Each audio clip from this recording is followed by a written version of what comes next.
Assalamu alaikum wa rahmatullah wa barakatuh.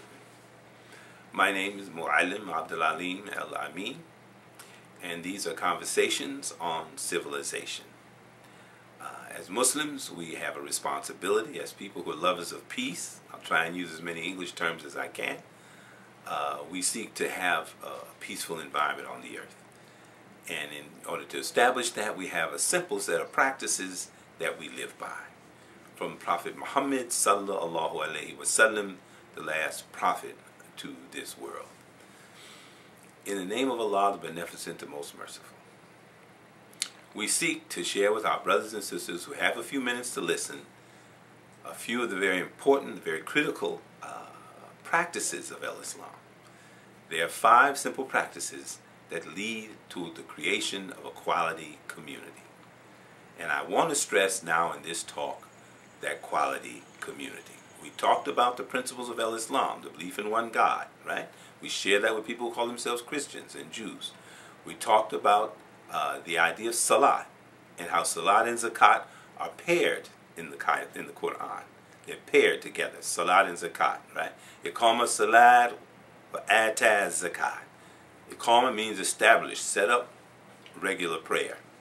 Wa ata zakat, and bring zakat. Zakat, we established, is the process of purification. It comes by using your wealth in the way of God, with the consciousness of God, for the good of those who are in need of it. Zakat, to be used for express purposes only, for it to be zakat. Given with that intention and used for express purposes. Those purposes are to take care of your near of kin who's in financial trouble, to take care of the orphan, to provide for the orphan, to provide for the poor in the general community, and Ibn Sabil, and those who travel in the way of God, teaching the religion throughout the world. You can assist them. Wasa'ilin, and those who ask, and for al-riqab, those who are captured or enslaved, but they are believers. We can use wealth to go and buy them out to regain their freedom. Now, we established that that is the way of purification. Using our wealth for those purposes in a designated neighborhood, a designated area, creates what we all want, and that's a better quality of life and a better community. So what are we saying? In the example of Prophet Muhammad, he went from Mecca to Medina. And this is a very important move. And we want to give it just a few minutes of our time and a few words so that hopefully we'll all gain a better understanding. The move to Medina came about after Islam was practiced in Mecca. These simple practices that we've just spoken of, right, including Ramadan and the Hajj, those 5 simple practices have created for us a community. If you review our previous tapes in parts 1, 2, 3, and 4, and 5, you'll see how Zakat establishes that community. Here we want to talk just a very few minutes about the move from Mecca to Medina. And mind you, that the move, in the case of Prophet Muhammad sallallahu alaihi wasallam, was a physical move. And we may make a physical move today. But we can also make a psychological move if we can't make a physical move. The important point here is that after the practices of Islam are established, then people on the ground in the world gain a benefit, and property values and values generally begin to improve. Okay? Now you have a population that enjoys this better community life. And they've practiced these principles, and by agreement, even the people who live among them, some of whom are Christians, some may be Jews, as was the case in Medina of old, as was the case in Mecca, they enjoyed those notions and those ideas. So when the Muslims decided, under Prophet Muhammad's guidance, to move to Medina, that was a move to a place that, by the way, was called Yathrib. Before it was called Medina. Take a minute and check me out on this. It was called Yathrib. After the Muslims moved there, it became known as Medina. Medina comes from the Arabic word to be civilized. So we have to move from Jahiliyyah to Medina, a state of civilization. We have to move from Mecca to create the Medina, which is a physical space in the world. Okay, so we're talking about real communities. I'm a father. One day I'll be a grandfather. I have relatives who are Muslims and some who are not, who all enjoy the way of peace. We'd love to live in that kind of community. And what we do today in North America is called a neighborhood association. If you can't, from your masjid, where Islam is established, you eventually will accumulate a population of people, and that group of people will say, well, you know, I enjoy seeing a Muslim across the street. I enjoy hearing the call, the azan, in my community. I enjoy knowing I live among a group of people who are concerned about one another.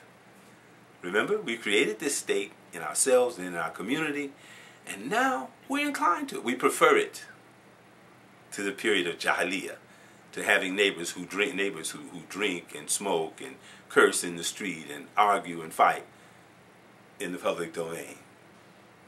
We don't want any parts of it. We want a peaceful community.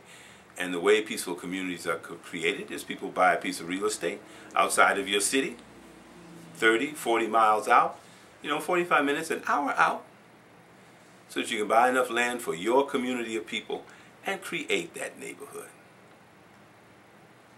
You start your practices in your Mecca, in your city center, where trade is conducted and every kind of evil and crime is done, and you move to Medina. You create that Medina by your move and your practices, your civilized practices. Okay. In practical, simple terms then, my dear brothers and sisters, and all those who are listening, is that we all prefer a Medina. We all prefer civilization once we've followed these practices for a few years and taken them on in bodily form and taught them to our families and our children. We prefer the life of Medina. And so, if you want to follow the teachings of Prophet Muhammad, sallallahu alaihi wasallam, you must, this is not optional, you must at some point realize and make a decision. Do I want to stay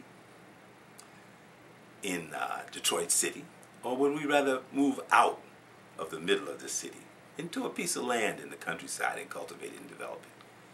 You have to decide to move out of the center of the traffic and the crowded neighborhoods in Washington, D.C. or Chicago or whatever city you live in and establish for that community.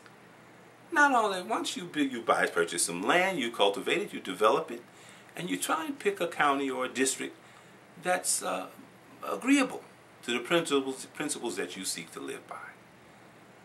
And if that group of people in that community will accept you and your principles of life, our principles of peace, we don't drink, we don't smoke, we don't fight in the public domain, we protect the communities, we take care of the poor, we lift the burden off of the cities and off the counties. When we do these things, and we become valuable members of the community. If you cannot physically move out of your city, then find a neighborhood in that city and make a commitment to that neighborhood, to develop that neighborhood and cultivate it. Build your school there. Get agreement from the people in that community before you make a commitment to it. Because that's what Prophet Muhammad did when he went to Yathrib. They made an agreement with those people. And some of them were Jews, and some of them considered themselves Mesihiyun, that is Christians. But they made an agreement, then they kept their word, and they protected that community, and they provided for the weak and the helpless in that community. And this we must do. We must grow in our practices of Islam to such a state where we eventually decide, listen, a turn of mind. I no longer care to have liquor stores on the corner and people cursing and fighting in the streets and just a general callousness and heartlessness toward my neighbor. I prefer a group of people who are true human beings. And all the prophets of God, sallallahu alayhi wa sallam alayhum, upon all of them may the peace and grace of God be. All of them wanted a better life for humanity. And that is our intention with these few lectures and these few words. And we pray Allah sincerely that you will find value in these words and that you will create your own Medina in whatever part of the world you live in, or establish that Medina and go from Jahiliyyah to Medina, to civilization, and practice the way of the civilized, so that you will have peace in this world and peace when we cross over to the next world. We thank you very much for taking a few minutes to listen to these few words. We pray Allah they will be of benefit to you, and they will help you in your cultivation of your own soul and the souls of the people you value and love, and inshallah of the world. Thank you again. We look forward to your questions, and we pray Allah that we can provide you with answers that are useful. My name again is Muallim Abdul Alim El Amin, and I am indeed your brother. Assalamu alaikum.